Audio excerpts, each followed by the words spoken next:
presents The Mysterious Traveler.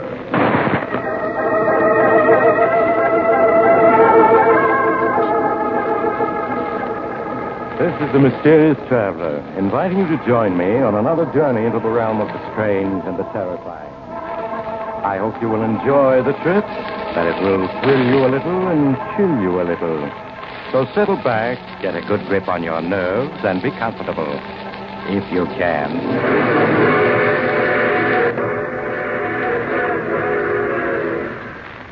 Where are we going? Why, today we're going to venture into a fantastic and little-known field, the human mind.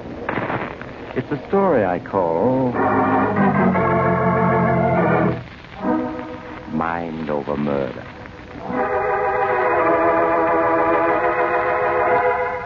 On a stretch of green lawn, at the top of high cliffs looking over the Atlantic Ocean, the great Riccardo, who claims to be the world's greatest mind reader, is practicing his art.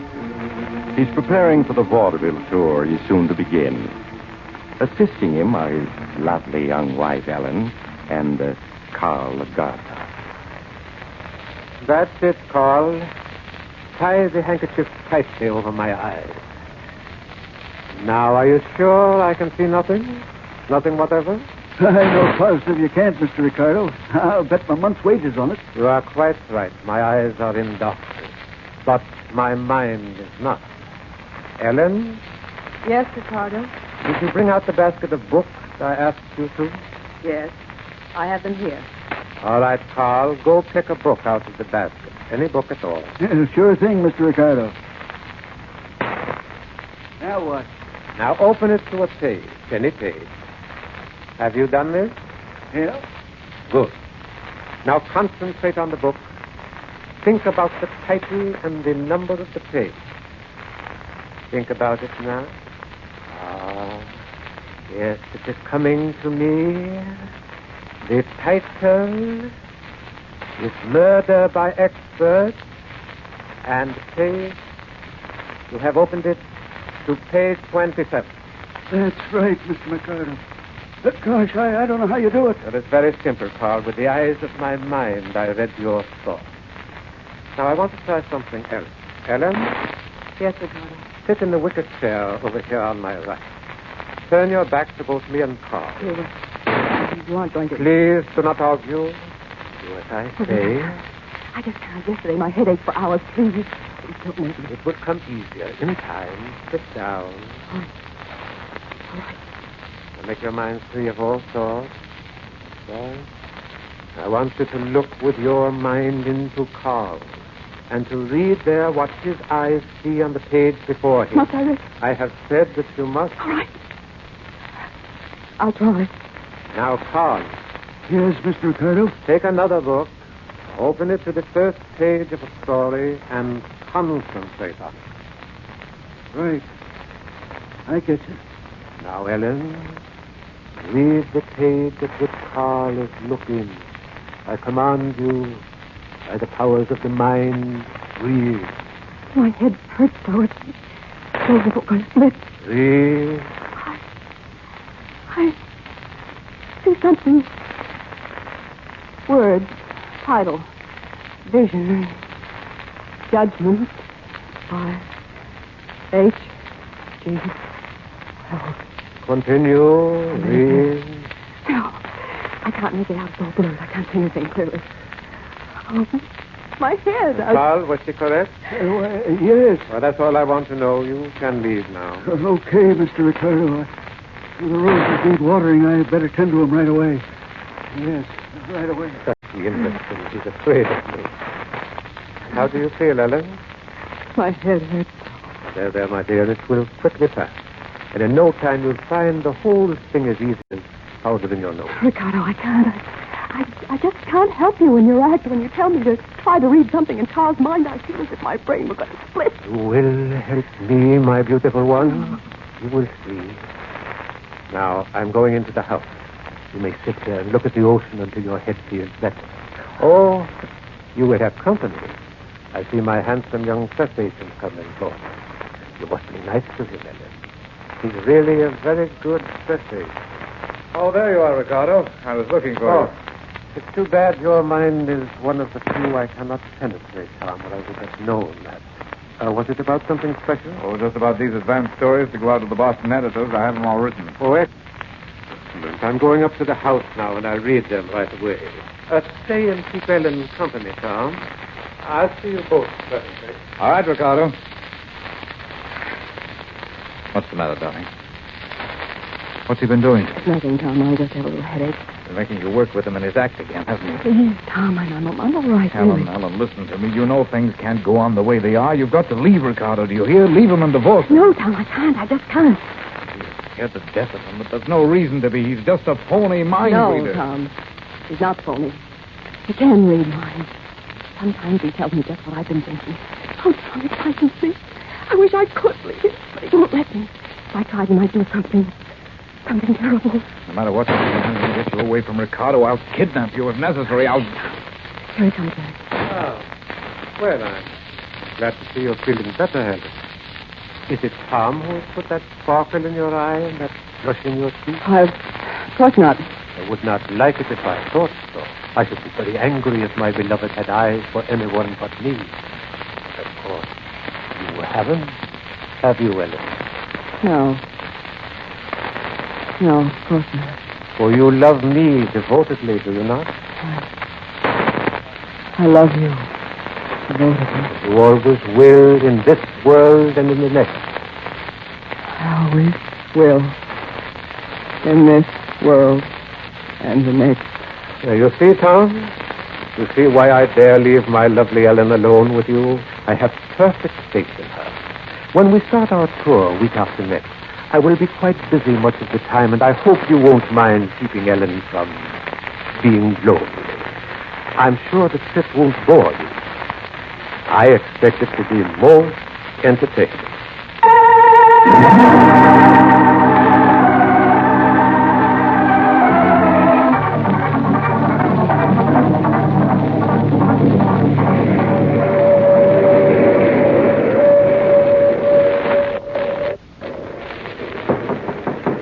Helen?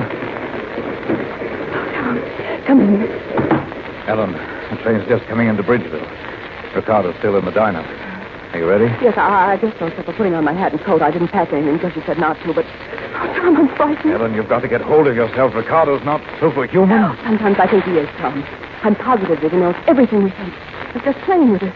He seems so amused ever since the tour started. He seems to have been deliberately throwing us together just to see what happens. Stop worrying. In a minute, you'll be through with him forever. The bus for Chicago leaving Bridgeville 5 minutes after we get off. In Chicago, you can stay with my mother until you can get a divorce. Then you're going to marry me. Tom, I'm afraid. Listen, that's the whistle for Bridgeville. We're going for the station. Quick, get your coat. All right, Tom, help me with it, will you? Here, I'll give you a hand, dear. You got it on? What? Riccardo! Yes, my dear. I was worrying about your headache, so I left my lunch to come and see how you were. Well, I'm feeling a little better. I was going to take a walk on the platform and get some fresh air. Yes, I see you have your coat on. Oh, but alas, we only stopped for a minute. Hardly long enough for a walk. No, I suppose not. So this is Bridgeville, the pretty town. On the main bus route to Chicago, I understand. Is it? Someday I should show you Chicago, Ellen. You'd like that, wouldn't you? Yes. I would like that. Riccardo, stop torturing. Torturing? Ellen? Why, Tom, what a curious idea. I would give my life for Ellen. And she for me, wouldn't you, darling? Yes. I'd give my life to you. To most people, that is an empty phrase, but Ellen means it. I will prove it to you, Tom. I'm not interested. Oh, but you are. Ellen, my love. Yes, Riccardo. Ellen, I'm taking a revolver from my pocket. Here, now you take it from me. Yes, Riccardo. What are you up to? Point the revolver at your heart, my dear, and pull the trigger. Yes, Riccardo. Ellen, stop! Stop! No, Tom. Let go my wrist. You shall not interfere. Ellen, pull the trigger. Yes, I'll pull it. Helen, you... Nothing happened. No, of course not. The gun was empty. But Ellen didn't know that, did you, my darling? No, I didn't know. And so she would have died just because I asked her to. Such devotion is very rare. It is the kind that lasts through all eternity, as ours will. For we shall always be together, Ellen and I, while we live and after we die. Nothing will ever separate us. Nothing, whatever.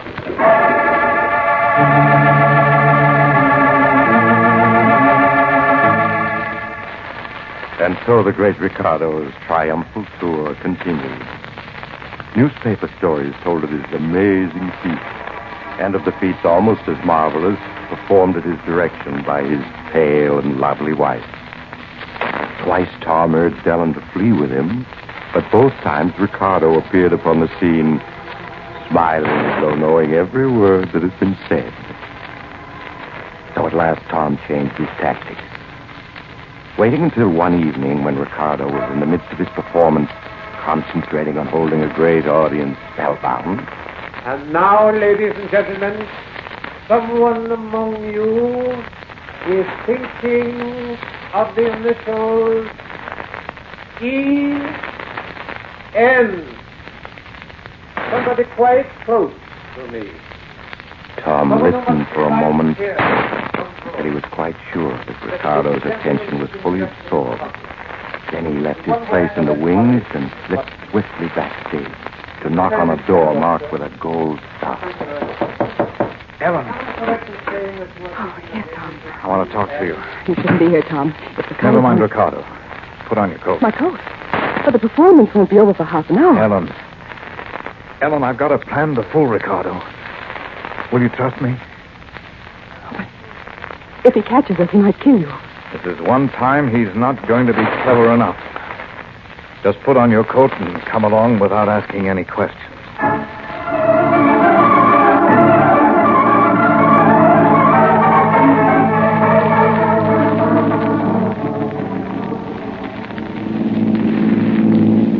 But where are we, Tom? We've been driving for an hour, turning this way and that, and I haven't any idea which way we've come. You're not supposed to have, Ellen. Don't you see, if you don't know where you are, Riccardo can never know either, even if he can make contact with your mind from this distance. I never thought of that. But I did. So this time I made my plans without telling you. The Hillview Inn. Oh, what a quaint little place, Tom. And what a lovely view over the hill. Yes, isn't it? It's a funny little place. I found the ad in the paper, as I said. I've engaged a room for you and one for me. We'll stay here tonight. Tomorrow, Riccardo will be in Buffalo, and we'll be heading in the opposite direction. Tom, there's someone standing in the shadow beside the porch. That's probably the manager waiting for us. Is that you, Mr. Adams? No, Tom. It is I, Riccardo. Oh, Riccardo. Yes, my beloved. I've been waiting for you. What took you so long, Tom? how did you get here? How did you know we were coming here? Why, Tom, it was I who told you to bring Ellen here. That's a lie. No one knew we were coming here but myself. Did you think this was your idea? On the contrary, I put the thought into your head, every bit of it. That's impossible. I even suggested to you to look in the paper where you could find the advertisement for this delightful little inn. I don't believe it. Yes, Tom, at last, after painful effort, I have succeeded in forcing my thoughts into your mind. And now I have another little matter to settle with you. Your undesired attentions to my wife. Ellen isn't your wife anymore, Riccardo. She's left you for good. Ellen, is that true? No, Riccardo. I love you. Ellen, he's making you say that. Ellen, my dear, tell Tom just how you feel towards him. I've been playing with you, Tom, to amuse myself. You've been very stupid not to realize it. I'm not impressed by your tricks, Riccardo. Ellen is leaving here with me now. Ellen is not leaving, but you are. You see that railing behind you? Beyond it is a 50-foot drop to a rocky ledge. What of it? In a moment you are going to fall accidentally over the railing and be killed. You see, there are only the two of us, and I am far stronger than you. Oh! Now, I will show you a trick of Oriental wrestling. Tom, look out. He's walking back the railing. Maybe I know some tricks too, Riccardo. Now, how do you like this one? Oh, Tom, he's going to... Tom, look. He's lying down there on the ledge. His body's all twisted. Yeah. I'm afraid he's dead. No, he isn't. He's alive. He's in pain. He's making me feel pain, too. No, Riccardo. No.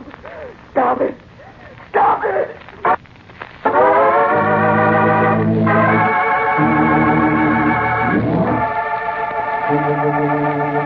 No, the great Riccardo, mind reader extraordinary, was not dead. For weeks afterward, he hovered on the borderline between life and death. And then, as if pulling himself back to life by the sheer strength of his will, he slowly won his fight.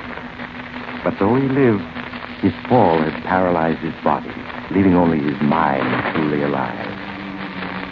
He lay in a hospital bed, still breathing, but unable to move, to speak, or even to open his eyes.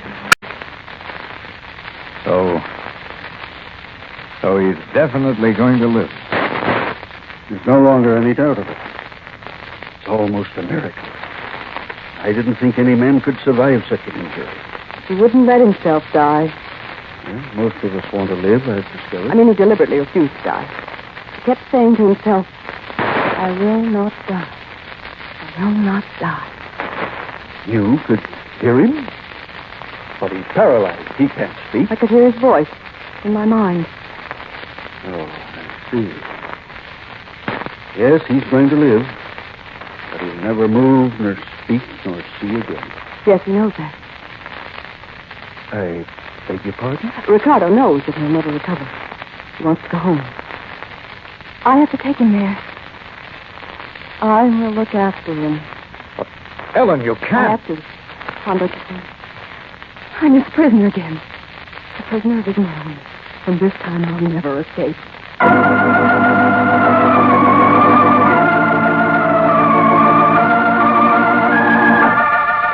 And so the great Riccardo returned home, a living dead man.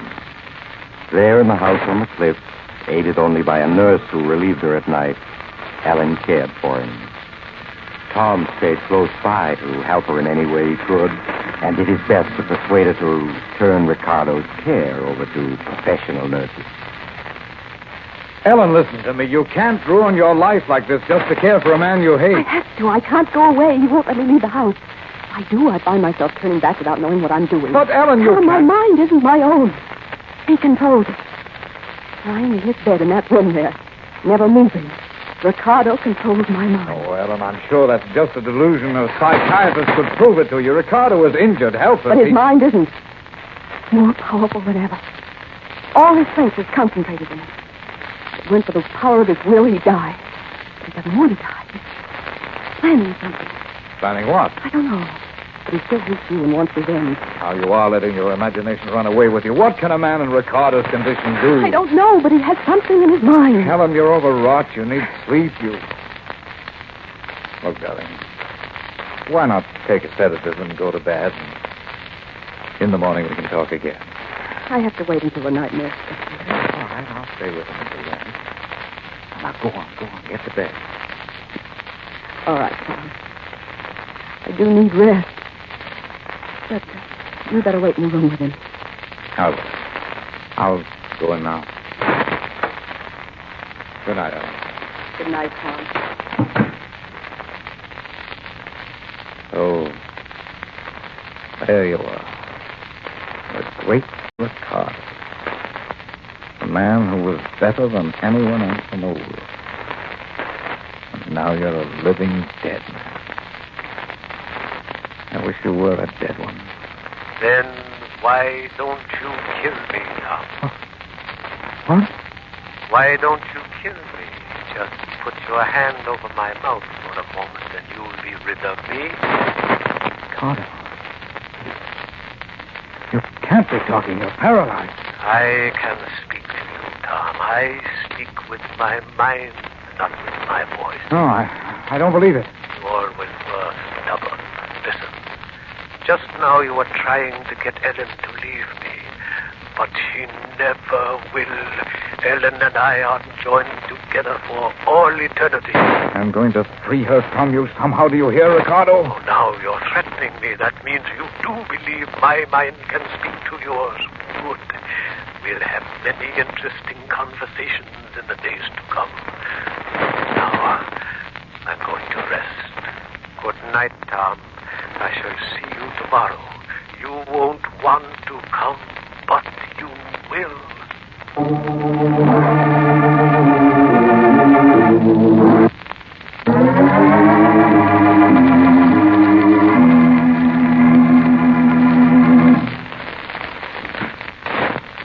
Ah, Tom. It is good of you to pay me another visit. I was hoping you would come today. In fact, I might say I was willing it, and you came. So it's true. I tried to convince myself I'd imagined this. Stubborn, stupid Tom, always fighting against the inevitable. You tried to stay away today, didn't you? But you couldn't. No, I couldn't. And you're convinced now you're not suffering from a delusion. All right. Not a delusion. So what, Riccardo? I have some interesting information for you. But first, sit down. I think I'll stand. Sit down. I won't. You see, you are seated. Are you? Yes, I forced you to seat yourself because my mind has established control over your mind. So sit quietly and hear what I have to say. All right. What is this information of yours? I am dying. You don't think that makes me sorry, do you? Doctors do not know it, but my heart is weakening. If I relaxed my willpower for an instant, I would go out like a candle in the wind. Sooner the better. Perhaps so. I had great plans, but no matter. In your mind, now I read the thought, Ellen will be free, but you are wrong. Ellen is coming with me. What do you mean? What do you mean, coming with you? I have said that we would be together in life and in death, and so we shall. Ellen and I will die together. Devil, if I thought you could hurt Ellen, I'd kill you myself. No, Tom, you won't kill me. You are going to kill Ellen. No, that's impossible. There is a drawer in that table beside you. Open it. No. Open it. No. In the drawer is my revolver. Pick it up. No. Pick it up. There. Well? With that gun, you are going to shoot Ellen. You will be executed for it as a murderer, and thus I will have my revenge. And because we shall die almost at the same instant, my soul and Ellen's will be forever joined. No. You can't force me to hurt Ellen. That's one thing you can't do. Stand up. No, you... There. You see, my mind does control yours. Though I lie here helpless, but I command you must do. I'll shoot you instead. You see, you cannot even lift the gun. Now listen to me. Behind that screen, across the room, is a couch. And there Ellen lies asleep at my orders. You will walk over there. You will point the gun at her forehead, and you will pull the trigger. You can't make me do that. Walk, Tom. No, I... Keep on. Another step. There. Now, move the screen aside. No. Move the screen. Ellen. She is dreaming of you, Tom. Aim the gun well. Fire. No, Helen, wake up. She will never wake again in this world. Pull the trigger. I won't. Pull the trigger. No. Helen. Oh, Helen. Yes, her mind has gone blank. I can no longer sense it. Ellen, I tried not to do it. I tried not to do it. Ellen, speak to me. She is dead, and when the police come, they will arrest you, and you will die for her murder. I don't care. Now that Ellen's dead, I don't want to live. But first, I'll make sure that you die too, Riccardo. That is not necessary. I am going now of my own accord. I am relaxing my will, letting myself slip into the dark silence of death, where Ellen is waiting for me. She's there. She's just across the threshold, waiting for me. She's eager for me. No, you've tricked me. I won't die.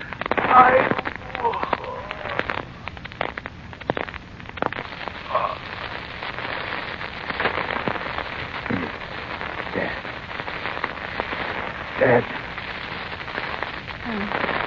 Huh? Tom. Helen. Where are you? Helen. Tom, what's happened? My head is... That's so strange. Oh, Helen, my darling, you're not dead. But I shot you. I thought I killed you. Huh? Killed you? Yes, but I didn't. I only wounded you. Scalp wound. Oh, I don't understand, Thomas. Where's Riccardo? Strangest feeling that he's gone. He is gone. He's gone. Oh, I see it all now. I thought I'd killed you. Because I thought so, Riccardo thought so, too. But I was wrong. And because I was wrong, he was wrong, too. No. He's dead? Yes, Helen. Free of him forever. Riccardo made a mistake and let himself die, believing that you were already dead. Oh, yes, my darling. This time he's gone for good. Riccardo was clever. But in the end, he outwitted himself.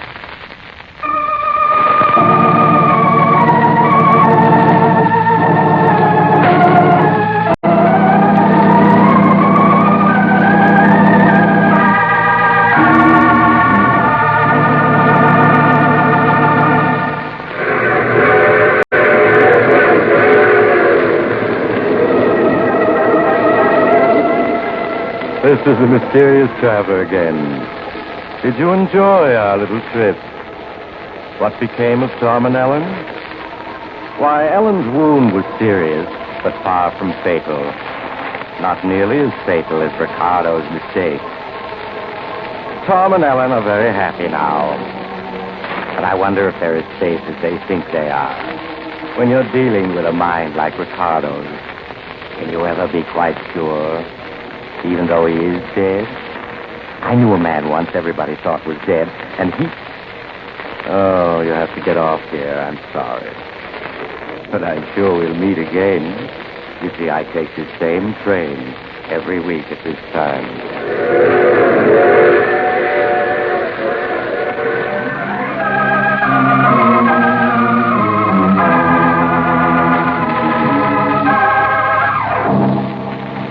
You've just heard The Mysterious Traveler, a series of dramas of the strange and terrifying. In today's cast were Maurice Tarplin, James Van Dyke, Jan Miner, Ian Martin, and Rod Hendrickson. Original music was played by Charles Paul. The Mysterious Traveler is written, produced, and directed by Bob Arthur and David Kogan.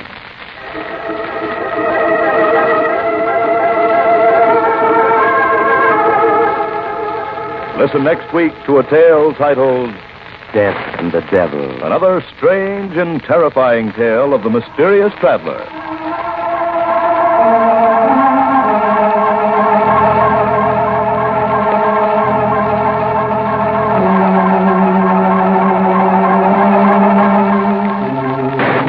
The Mysterious Traveler has come to you from our New York studios. Carl Caruso speaking. This is the Mutual Broadcasting System. Would you like a shout out? Leave a comment in the section below. Tell me who you want to shout out to, who you want to shout out from, and we'll get it up here for you. Hey, we want to say thanks for tuning in. Please like and subscribe so you don't miss any. Got a lot more of these up there. Go check them out under the playlist. Leave us a comment. Tell us what you want to see, what you think, and we'll see you next time.